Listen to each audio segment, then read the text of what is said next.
Allah akan memberi peringatan kepada kita sewaktu manusia sudah tidak mau lagi memperingatkan kita. Jadi kalau sudah manusia yang menasihati, yang memperingatkan kita ini sudah tidak ada atau langka, mungkin kita merasa, loh yang nasihati banyak kok. Banyak yang penceramah, banyak yang nasihati banyak. Tapi subhanallah, penasihat-penasihat itu lain dengan penasihat-penasihat yang dahulu. Kalau dahulu mungkin menasihati seseorang itu dia tidak menasihati sebelum dia melakukan dulu. Jadi sebelum melakukan, sebelum misalnya menasihati orang untuk sholat, dia sudah sholat dulu. Dia tidak meninggalkan sholat, dia sholat khusyuk. Setelah dia menjalankan sholat dengan baik, dia menasihati orang. Akhirnya sampai kepada hati manusia yang diajak bicara tadi. Bukan kita menghinakan penasihat-penasihat saat ini, tidak. Semua penasihat insya Allah niatnya baik, kita yakin. Tapi Allah subhanahu wa ta'ala tadi dikatakanlah Habib Umar yang mengatakan tadi, Habib Umar bin Smith yang mengatakan ini tadi, kalau sudah sedikit orang yang menasihati, ya, di situ timbulnya penasihat-penasihat yang baru. Di antaranya wabah corona ini. Ini penasihat. Subhanallah, kalau kita lihat corona ini, kita tidak tahu makhluknya apa, seperti apa, bentuknya apa, tapi semua manusia seluruh dunia ini tunduk. Disuruh cuci tangan, semua cuci tangan. Subhanallah. Disuruh pakai masker, beli masker kemana beli? Yang nyuruh siapa ini? Mana corona itu? Kan tidak tampak, tidak terlihat. Makanya Allah subhanahu wa ta'ala ini menghina kita semua. Dihina kita oleh Allah. Kamu manusia, jangan merasa sombong kalian. Kalian yang mengatakan mempunyai alat ini, mempunyai senjata ini, tenaga ini dan segala macam, kalah kalian dengan corona yang tidak tampak dan terlihat. Subhanallah. Subhanallah, kalau kita lihat ini, masya Allah. Ya ini tanda sayang loh. Bukan Allah benci ini, tidak. Jangan ada orang yang mengatakan ini karena Allah benci kepada kita. Tidak. Allah tidak pernah benci kepada siapapun. Terhadap yang bermaksiat pun Allah masih sayang. Dengan apa? Diturunkannya peringatan ini tadi. Nah, peringatan ini ada peringatan yang melalui lisan manusia, ya. Ada yang melalui kejadian-kejadian yang ada, seperti di Jogja kemarin gunung meletus, apa namanya, nyembur itu, ya. Terus ada lagi gunung anak Krakatau apa. Ini peringatan sebetulnya.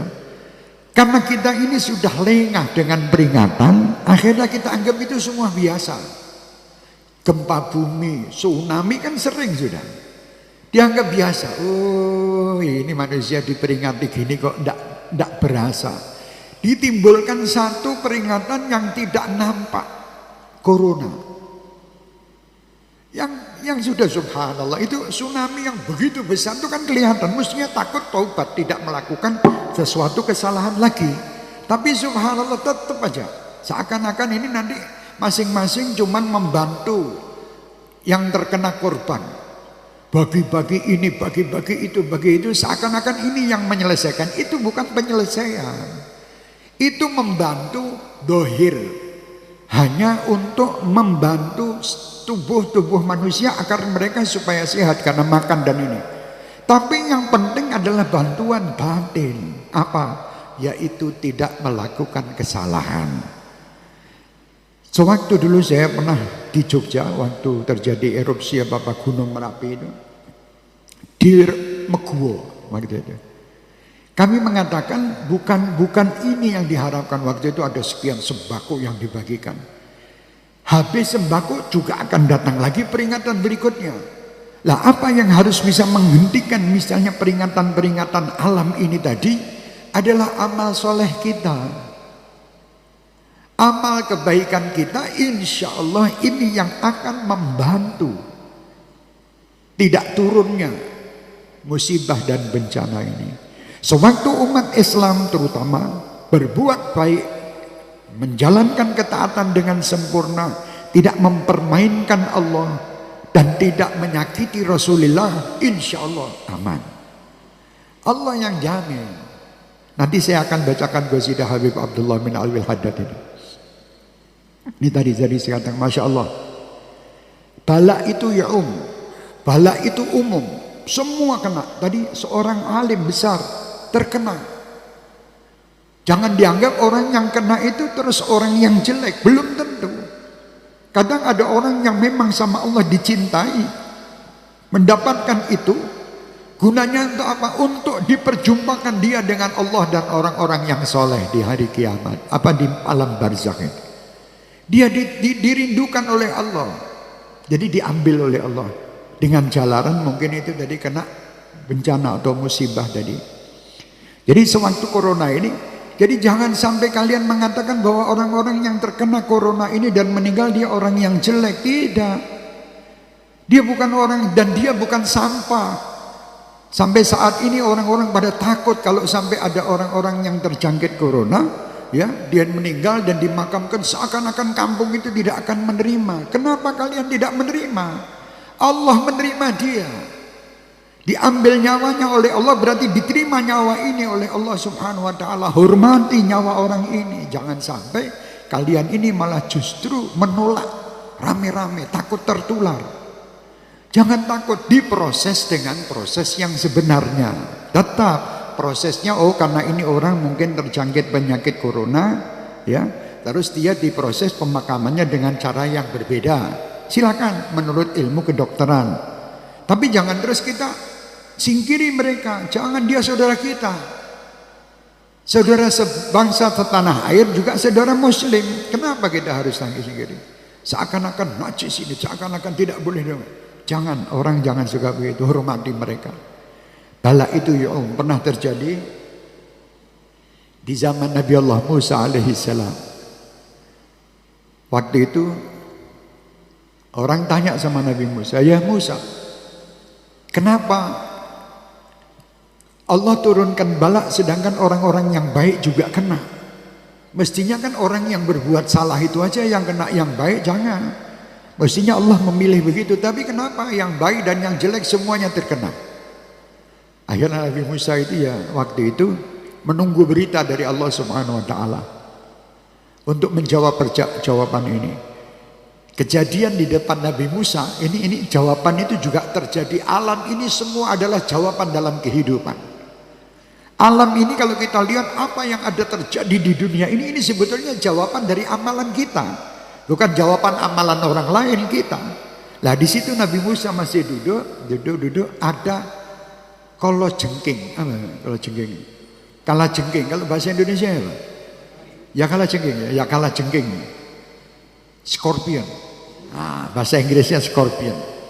Itu menggigit. Tahu-tahu orang yang di samping Nabi Musa alaihissalam digigit, dipukul, put, mati. Scorpion ini. Kalajengking. Ya, kalajengking rodok desa, scorpion.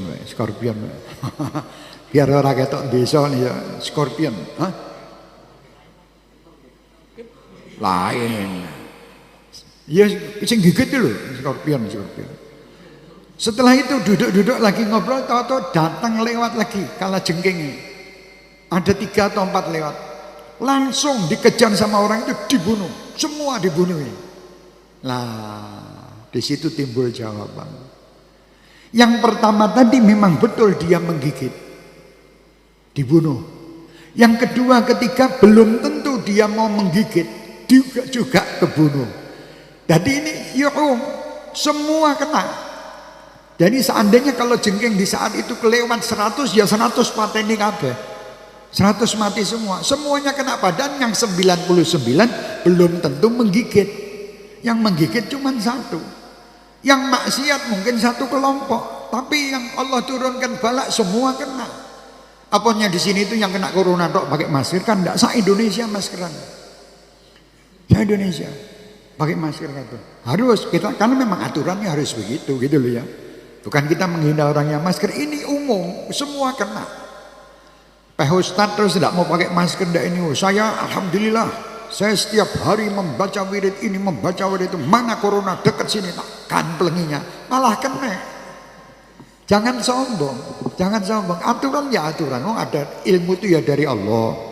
Dokter itu memerintahkan ini ya, cuman maksud tadi Habib Ja'far mengatakan jangan berlebihan dalam takut. Tidak usah berlebihan. Takut-takut itu wajar. Sampai tidak bisa tidur, sampai asam lambung naik. Naik tekan di asam lambung, tekan gini barang ini. Bismillah, anggapan ini satu-satu cerita nanti kamu untuk anak cucu. Tahun 2020, pas kebetulan bapakmu mau menikah dulu, pas corona. Jadi ada ceritanya gitu loh, terus paham, enak ceritanya. Jadi alhamdulillah enak ceritanya. Syukurono, gembira dengan bertaubat. Allahumma ja'al fi ta'atika farahi wa sururi. Gembira terus. Jangan bingung coronanya, bingung kok awakmu ki saiki nyedak terus. Gusti Allah ini seneng. Iki sing tak enteni kata Allah. Ini saya pakai bahasa Jawa, mungkin yang di rumah-rumah tidak paham. Jadi kata Allah itu, orang itu kadang kalau mau didekatkan sama Allah harus diuji ini sih, harus diuji. Ini kalau tidak ada begini, tidak ada orang ribut kepingin ke masjid. Sekarang gara-gara ada corona ini orang geger semua, kapan masjid buka? Loh ya, lah lucu kan ya. Dipikir akal nih, oh ternyata Allah pandai betul. Allah memang luar biasa. Ingin manusia itu ada angan-angan ke masjid. Biasanya tidak mau, ada angan-angan. Siapa yang angan-angan Jumatan? Tidak ada. Padahal malah justru orang-orang ini, waduh besok Jumat lagi itu. Ini tidak malah angen-angen kepingin Jumatan, angen-angen kepingin terawih, angen-angen kepingin oh ini nikmatnya Allah luar biasa. Terima kasih ya Allah, Engkau telah memberi ilmu yang luar biasa yang tidak kita dapatkan dari kitab-kitab ini. Dapatnya dari kejadian ini. Bala semua kena, ya semua kena. Nah supaya tidak menjadikan kita ini menjadi sebab turunnya bala lah kita taubat gitu loh. Jangan sampai bala itu karena kita turunnya. Kenapa? Karena Allah itu tidak suka sama orang-orang yang makan riba. Ya berhenti. Jangan terus kemana-mana, riba aja terus. Akhirnya dia tidak akan selesai. Karena riba ini musuh Allah. Rentenir ini musuhnya Allah. Pasti Allah akan hancurkan mereka. Ini dengan corona aja entek ludes kabeh. Rentenir yang bawa kitab catatan manakib orang utang. Itu kan manakibnya orang utang dari rentenir. Wes bulan bin bayar sak meniki kurang ini. Ini remuk semua sekarang. Dan dia orang yang paling tidak bisa tidur. Tidak bisa tidur. Mau tidur piye manakib digembel terus taruh bawah bantal. Dan setiap saat ini luar biasa. Orang yang punya utang kalau ditagih alasannya juga luar biasa. Corona. Lah ini kan luar biasa Pak. Jadi Allah ini memberi kenikmatan bagi orang-orang yang punya utang. Yang punya utang semua, utang riba maupun tidak utang riba, tenang saja. Anda saya bantu untuk alasan. Ini saya gue utang-utangnya ben krungu. Bantu untuk punya alasan. Corona lah, yang nagih ya bingung. Arep ditagih piye corona. Akhirnya serba bingung semua ini. Jadi memang luar biasa. Jadi bagi orang-orang yang punya hutang, terima kasih sama Allah dengan corona ini. Jadi Anda mendapatkan alasan untuk tidak membayar hutang karena corona. Tapi kalau tidak bayar, tetap tempat Anda termasuk orang-orang yang dengan karenanya. Karena Anda turun pula bala. Karena apa? Itu dolim. Ya, itu dolim. Jadi ini nanti saya akan terangkan juga nanti bab dolim nanti. Jadi Habib Ja'far, aku ingin nerangkan bab ini lagi dikira aku nyindir. Biar saya tidak peduli mau nyindir, mau tidak sindir ya karemu. Oh namanya orang ngomong sekarang kok tidak bisa ngomong. Kalau ngomong ini kesindir ini kesindir situ lah ada apa? Kita tidak niat nyindir sama sekali loh. Wahai pemirsa yang ada di dunia maya, saya tidak menyindir siapapun dan saya cinta kepada kalian semuanya. Kalau kalian ada yang merasa tersindir, berarti kalian adalah pelaku. Ya mudah-mudahan orang yang tersindir lah ngapik-ngapik. Babul Mustafa karo Syekh Hermani di mana tempat tak dongake dadi wong ngapik-ngapik. Sing duwe utang-utang insyaallah lunas kabeh utange berkat corona. Lah ya ora berkat corona, aja alasan gara-gara corona lho. Jangan berkat corona. Ya mudah-mudahan corona nyingkir gek ndang nyambut gawe kabeh, sugih kabeh iso nglunasi utangmu lan utange wong liya. Lho enak to. Niate iki ngono, ya Allah nek kula sugih kula ajeng lunasi utang-utang kula lan utang-utang tangga kula, utang masyarakat. Kula sugih tenan. Lah nek gon lunasi utangmu tok, utangmu sithik. Utange wong sak jagat berarti kok rezekimu ya akeh. Iki bahasa Jawa kalau ndak bisa tanya yang bisa. Tadi Habib Ja'far menyindir masalah bersih. 1400 tahun yang lalu wis diajari resik top. Nabi yang mengajar kebersihan dan agama yang paling bersih itu agama yang dibawa Nabi Muhammad ini. Nabi Muhammad itu tidak pernah ngajar kotor. Kalau ada personil muslim yang kotor itu menungsone, bukan agama yang mengajar seperti mereka itu. Sekarang kan banyak orang-orang yang mengatakan begini. Itu lihat, haji ditutup tuh mungkin gara-gara yang haji itu orang-orang desa-desa yang letek-letek, yang tidak bersih-bersih, itu area mengakibatkan corona, mengakibatkan penyakit. Betul, tapi subhanallah saya cek dan recheck, corona ini datang di tempat yang bersih-bersih dulu. Orang yang gone wong desa-desa sing kemproh-kemproh itu enggak. Malah datangnya di negara-negara contoh kebersihan, di Jepang. Ya kan? Korea, kurang bersih apa? Cina, bersih semua, tapi kok ada corona? Lah ada corona. Bersih menungsone tapi panganane reget. Ya saya tidak menyalahkan mereka, tidak. Cuman saya ini heran. Kok umat Islam saya disalahkan? Islam itu, wong Islam. Islam itu pertama yang mengajar kebersihan Nabi Muhammad sallallahu alaihi wasallam. Nabi Muhammad ini ngajar bagaimana cara istinja. Istinja mudeng dak? Ora paham ya. Wawe. Ya. Al cebou wal ceboat. Itu ini diajar sama Rasulullah bagaimana cara membersihkan kemaluan kita, bagaimana cara membersihkan badan kita, bagaimana sampai semua yang ada di tubuh ini cara membersihkan diajar oleh Rasulullah. Tidak satu pun pelajaran kebersihan yang tidak diajarkan Rasulullah untuk umatnya. Lah kalau ada umatnya yang kemproh, ya umat itu sing ora beres manusianya itu, bukan agamanya. Kalau Islam super bersih. Oh, Nabi Muhammad tidak pernah ada kotorannya kok. Bersih. Maaf ketiak pun juga suruh bersihkan. Kan ini Rasulullah yang ajar. Setiap mau makan suruh cuci tangan. Habis makan cuci tangan. Lalu itu Rasulullah tiap waktu wudhu. Hampir tidak pernah tertinggal wudhu. Batal wudhu lagi terus bersih. Mandi sehari 2 kali kita mandi. Ini kan bersih.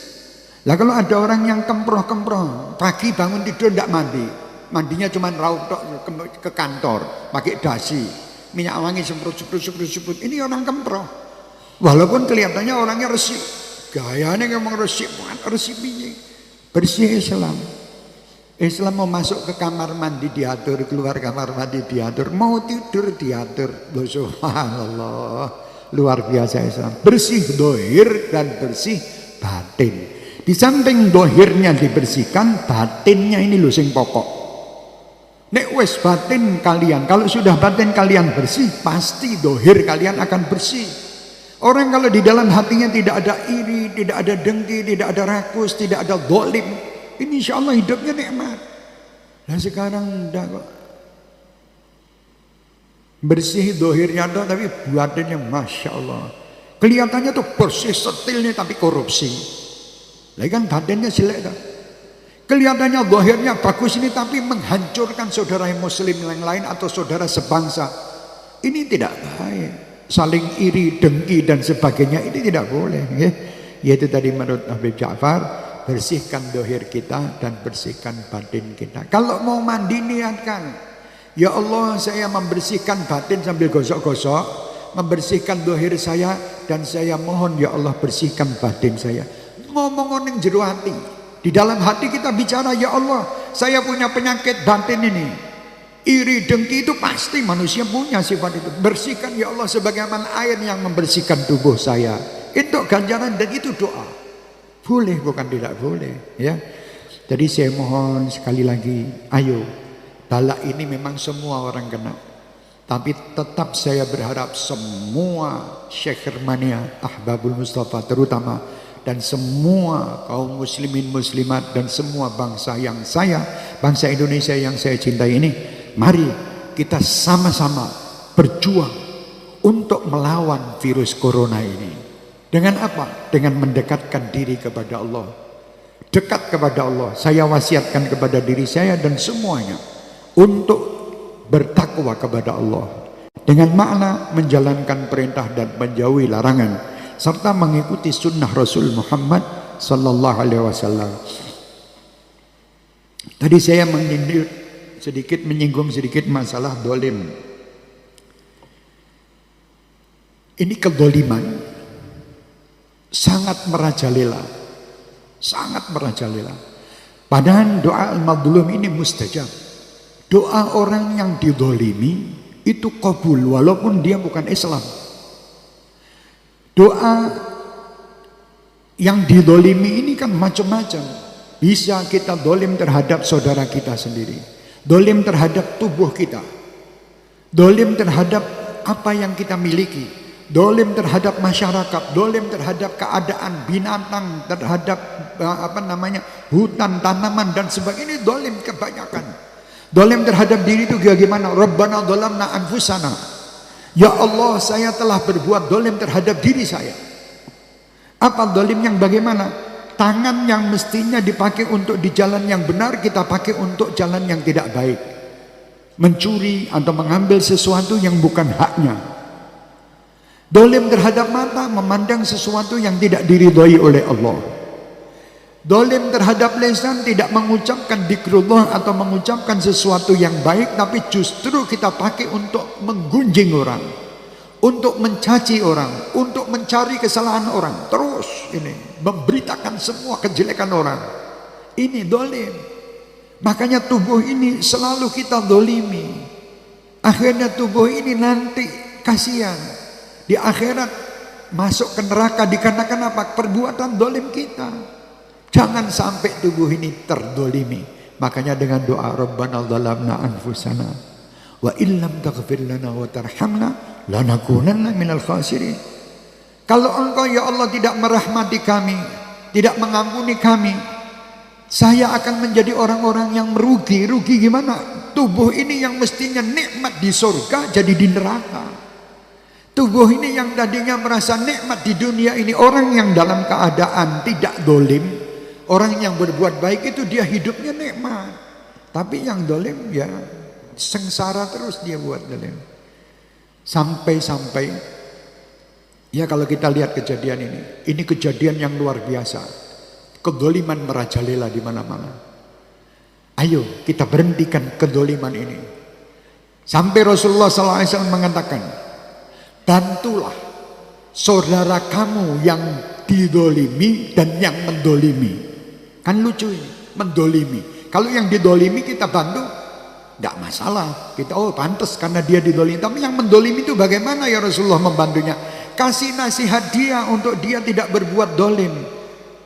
Dolim itu merajalela sekarang. Di antaranya dolim ini, rentenir itu termasuk orang dolim. Orang yang hutang tidak bayar itu orang dolim. Orang yang korupsi itu super dolim. Orang yang diberi amanat dia tidak menjalankan amanatnya, dia khianat, ini dolim. Orang-orang kedoliman itu luas. Orang yang menebang tanaman-tanaman di hutan yang akhirnya mengakibatkan banjir, ini dolim. Dolim, banyak kedoliman yang ada. Pernah terjadi saya mendengar di salah satu kiriman, orang mengirim saya lewat WA. Dia mengatakan seandainya corona ini akan diselesaikan oleh Allah dengan segera, apa yang akan kalian lakukan setelah ini? Apakah kalian masih tetap akan meninggalkan sholat 5 waktu? Apakah kalian masih tetap akan durhaka kepada orang tua? Apakah kalian masih tetap akan memutus tali silaturahmi? Apa kalian tetap akan makan hasil riba? Apakah kalian akan terus dolim? Kalau sudah Allah menyelesaikan ini, apa yang akan Anda niatkan saat ini setelah virus corona ini selesai? Ini niat diatur dari sekarang.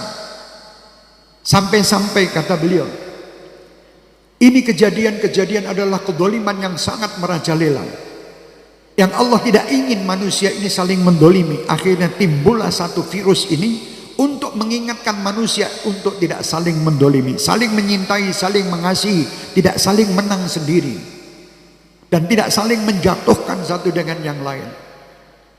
Contoh yang terjadi di beberapa negara konflik, berapa juta manusia yang meninggal di Iran, di mana, di Irak, di Syria, di Yaman, di Palestina. Setiap hari yang meninggal itu ribuan. Siapa yang memikirkan mereka? Ada yang terus orang itu bingung untuk memikirkan mereka supaya tidak sampai mati 1000. Tapi kalau sekarang ini yang kena mati 1 kena corona, dunia semua memikirkan itu. Satu orang meninggal kena COVID-19, COVID-19. Kena itu semua berita tentang orang satu. Ini orang Mojosongo dari diselidiki dari Bogor, dari ini sampai ketahuan siapa yang pernah berkomunikasi sama dia, siapa yang ini, terus dicek dan dicek. 1 orang. Pernahkah kalian memikir 1000 orang terbunuh di Syria? Jutaan orang terbunuh di dunia ini dalam waktu 1 hari. Ada yang mikir? Tidak ada. Yang bunuh bangga. Yang bunuh bangga. Akhirnya ada satu anak di usia 8 tahun. Dia telah terkena istilahnya serpihan bom dari bangunan-bangunan yang itu, kena bom itu. Ayah dan ibunya telah meninggal di depannya. Anak ini usia 8 tahun. Cerita Ustadz tadi. Si anak ini teriak-teriak, dia dalam keadaan kesakitan. Dan dia mengatakan, wahai orang-orang yang dolim, kalian dolim, kalian adalah saudara-saudara saya, kalian membunuh ayah saya. Ini 8 tahun ini. Kalian membunuh ayah saya, kalian membunuh ibu saya, dan saat ini saya akan dalam keadaan sakaratul maut, akan meninggal. Saya tidak merasa sakit tentang atas meninggal saya. Saya yang tidak terima atas kedoliman kalian. Ingat, sepeninggal saya akan lapor kepada Allah karena kalian semua adalah orang-orang yang dolim. Usia 8 tahun. Coba ini dibayangkan. Kalau kita ini itu anak kita yang membunuh saudara kita juga. Coba yang terjadi di Syria, di Irak, di Palestina. Ini pembunuhan, pembantaian yang luar biasa. Siapa yang memikirkan mereka? Sedikit orang yang memikirkan. Tetapi kalau COVID-19 yang memikir 1 orang yang mati, 1 yang mikir 1 dunia, dibuat lockdown supaya orang tidak keluar. Ini setiap hari terbunuh ribuan jutaan, kok tidak ada yang mikir. Bok sampaikan kepada orang-orang yang menjadi yang konflik itu, suruh berhenti supaya mereka tidak membunuh saudara-saudara kita. Berhenti kalian. Kenapa kalian membunuh anak-anak kecil? Kalian membunuh ibu-ibu, kalian membunuh orang-orang tua. Itu loh ya, ini dolim. Nah, kejadian ini berapa doa anak-anak kecil tadi, dan berapa doa orang-orang yang soleh dan orang-orang yang terdolimi di Palestina, di Syria, di Irak, di mana namanya Yaman, di daerah-daerah lain, daerah konflik. Dolim itu bukan cuma orang Islam aja, Islam maupun tidak Islam, ya, Islam maupun non Muslim, doanya didengar oleh Allah. Doa orang yang terdolimi didengar oleh Allah. Jadi jangan kita merasa bahwa kami Islam bebas untuk berbuat apapun kepada orang non Muslim. Tidak bisa. Aturan-aturan itu ada. Kita itu hidup, agama Islam adalah agama yang tidak pernah menyakiti siapapun. Agama yang mengajar kepada kita untuk tidak berbuat dolim terhadap siapapun. Ayo kita berhenti dalam hal kedoliman ini. Minimal di rumah tangga kita masing-masing dulu. Jangan kita mendolimi istri kita. Jangan mendolimi anak kita. Apa toh dolim kepada istri apa? Kalau kita tidak pernah peduli anak dan istri ini, ya, dalam melakukan ketaatan dan ibadah, berarti kita dolim terhadap mereka. Kita wajib ingatkan, bangunkan mereka salat subuh, bangunkan mereka beribadah agar mereka ini selamat. Ku anfusakum wa ahlikum nar. Ini kalau kita tidak peduli berarti kita dolim. Dan kita memberi nafkah kepada keluarga kita dengan hasil yang halal. Kalau tidak kita dolim, berarti kita menghancurkan anak cucu kita dengan hasil yang haram. Jangan. Carikan hasil yang halal. Jangan kalian takut dunia ini nanti 60 tahun, 70 tahun mati kita ini. Kita tidak akan lama. Apa manfaatnya kalian ngejar dunia semaksimal mungkin, Anda lupa ini halal dan haram. Anda mencuri sana korupsi sini, mencari kedudukan tinggi setinggi apapun, tapi setelah itu Anda tinggal. Ini kan orang stres. Masa mencari kedudukan setelah dia dapat gini? Mereka orang-orang kaya cari terus. Ada satu ceritanya dari Buya Hamka, Allah yarhamuh. Beliau mengatakan pernah terjadi di daerah sana di Sumatera. Ada orang kaya di zaman beliau kecil katanya. Orang kaya itu super kaya di saat itu. Dia kalau mau beli mobil Cadillac atau mobil apa bisa, tapi dia tidak beli. Dia hanya jalan kaki dengan memakai tungket payung. Jalan kemana-mana pakai tungket payung ini orang kaya ini tadi. Si anak orang kaya ini dia memakai mobil yang bagus-bagus. Dipakai mobil yang bagus-bagus. Orang kaya ini ditanya sama orang yang ada di sekitarnya, "Pak, Bapak ini kan kaya raya.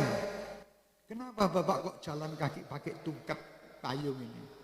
Loh, sedangkan anak Bapak itu naik mobil-mobil yang bagus.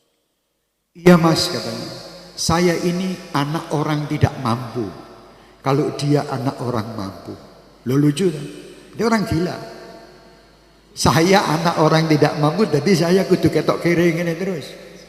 Ini padahal dia yang cari duit, dia yang kaya, yang rasakan anak. Padahal kan mestinya tidak. Ayo dirasakan. Ya, jadi kita ini kadang subhanallah lupa mencari ini, mencari itu sampai meninggalkan semuanya, sholat tertinggal, ibadah tertinggal, hanya mencari harta. Setelah harta kita miliki, kita mati. Subhanallah. Apa nikmatnya? Nikmat di sekarang cari harta yang halal, lebih baik dapat yang halal. Jadi dikatakan itu lebih baik engkau menaruh pasir di mulutmu daripada kamu memakan 1 rupiah uang yang haram. Saya tidak bisa makan pasir, lebih nikmat daripada masuk 1 haram daripada hasil yang haram. Hasil haram itu apa? Bukan cuma riba aja, termasuk hai manusia di saat ini yang utang-utang ini punya niat bayar. Bukan kita tidak mengatakan tidak boleh, niat dibayar. Kalau tidak, Anda dolim juga. Anda telah mendolimi keluarga Anda dengan memberi makan hasil utangan yang Anda niatkan untuk tidak membayar. Kalau orang niat untuk membayar, insya Allah Allah akan kasih jalan. Tapi kalau niatnya sudah gampang, oke, diserahin doa apa-apa. Yaitu pesan dolim dan insya Allah. Saya yakin kalian semua tidak termasuk seperti apa yang saya ceritakan. Tidak. Saya ini hanya menceritakan, termasuk saya ini belum tentu orang yang baik. Tapi kita sama-sama yuk kita berbuat yang baik. Insya Allah tidak ada kata-kata tidak. Kita wajib mengatakan saya mampu atas izin Allah. Saya bisa atas izin Allah. Tidak itu la ilaha illallah Muhammad Rasulullah. Tidak ada Tuhan selain Allah. Itu pakai tidak. Bagaimana Zainal Ali Zainal Abidin. Ini orang tidak pernah meratakan tidak. Walaupun dikatakan pencuri, tetap dia mengatakannya. Iya, kamu mencuri harta saya. Sampai seperti itu dari baiknya, luar biasa. Zainal Ali Zainal Abidin. Ayo kalau sekarang ada orang-orang seperti beliau-beliau ini luar biasa. Sebagai penutup dari yang kita sampaikan ini, ada cerita Habib Umar bin Habib. Habib Umar ini di sini ini kalau masyarakat kita seperti itu, insya Allah bagus. Jadi Habib Umar ini menceritakan ada satu orang tua membawa anak. Anaknya ini diajak untuk mencari guru yang tepat untuk si anak ini. Gandeng anak. Digandeng ada satu majelis besar. Ini Ustadz ini masih ceramah. Tahu-tahu si bapak ini mengatakan kepada Ustadz itu, Ustadz, kamu ini, ya omongan yang sedikit mungkin membuat sakit si Ustadz tadi. Membuat sakit si Ustadz, jengkel Ustadz itu. Kamu ini jangan cuma ceramah aja, lakukan, jangan ngomong tok, misalnya gitu. Tahu-tahu si Ustadz ini ngomel, kamu mau apa ke sini? Kamu mengotori tempat saya, nyingkir kamu dari sini. Nyingkir si bapak ini sama si anak. Datang lagi ke satu majelis, ada orang ceramah juga, tidak begitu banyak, sedikit tapi.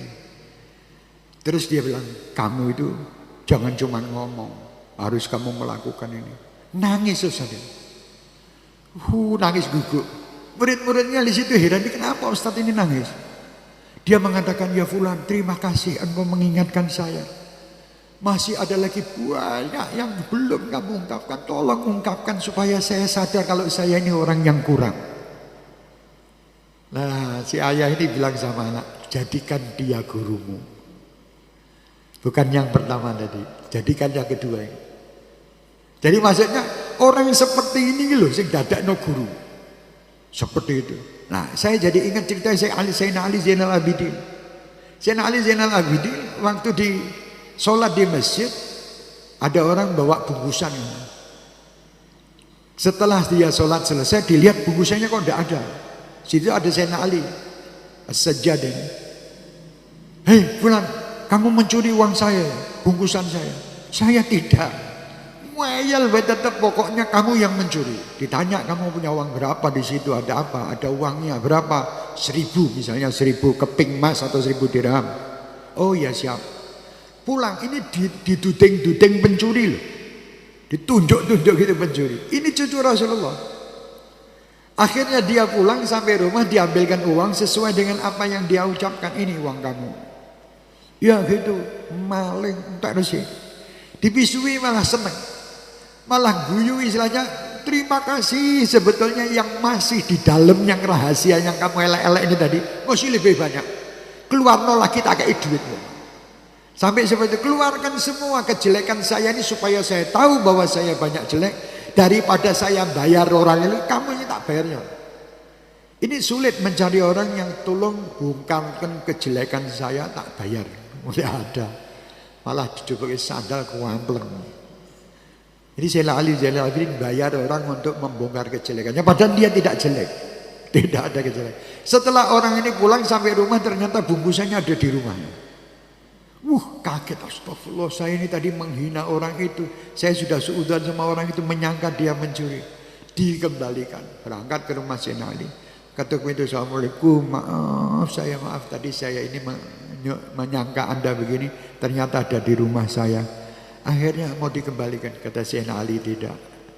Ahli baitir Rasul itu keturunan Rasulullah, ya cucu Rasulullah, kalau sudah memberi tidak diminta kembali. PN. Oh ya. Subhanallah, aku nek iso tak maling terus wae nggone Sayyidina Ali ya. Tiap hari tak sangkanya pencuri biar dapat macam-macam. Ini orang-orang soleh. Kalau orang-orang seperti ini ada di Indonesia, corona cepet nyingkir. Orang satu itu aja ndonga cek langsung. Tapi saya yakin di Indonesia ada, cuman tidak tampak ya. Karena mata saya yang rabun, yang banyak belek ini. Seperti Imam Syafi'i. Imam Syafi'i waktu dikatakan engkau ini begini, engkau begini, Imam Syafi'i mengatakan, ya Allah, laporannya sama Allah, seandainya ucapan orang ini benar, berarti saya banyak salah, ampunilah saya. Seandainya ucapan orang itu salah, berarti dia salah, ampuni dosanya. Selesai. Di situ tidak ada, wah ini menghina saya, berarti dia nama baik saya. Nama baik itu apa? Pencemaran nama baik orang. Jadi lapornya hanya sama Allah dan Rasulnya aja ya.